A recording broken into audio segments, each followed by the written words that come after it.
მოციქულთმელი თანხებით უკანონო და განმეორებითი დაფინანსება. ეს არის ინფორმაცია, რომელსაც სამინისტრო ავრცელებს. გიორგი საბანაძის დაკავების ფაქტს თბილისის საკრებულოს ფრაქცია ქართული ოცნება დემოკრატიული საქართველოს თავმჯდომარე აფასებს. ზაზა გაბუნია თვლის, რომ თბილისის განვითარების ფონდის ყოფილი თავმჯდომარის ჩვენება გამოძიებას ახალ ეტაპზე გადაიყვანს და ბევრ კითხვას პასუხი გაეცემა. გაბუნია მოითხოვს, რომ გამოძიების პროცესში თბილისის ბიუჯეტისთვის მიყენებული ზარალის გარდა რიგითი მოქალაქეების ინტერესების გაითვალისწინონ, რომელთაც რეაბილიტაციის პროცესში კერძო საკუთრება ჩამოართვეს და მათ მატერიალური ზარალი აუნაზღაოდეთ.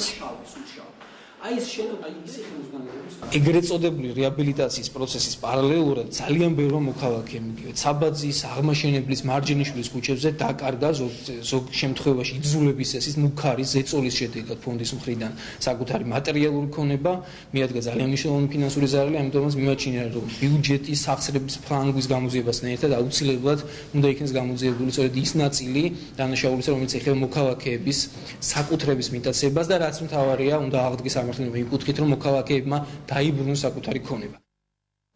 ევროპარლამენტის დელეგაციამ დღეს ბრალდებული ვანო მერაბიშვილი მოინახულა.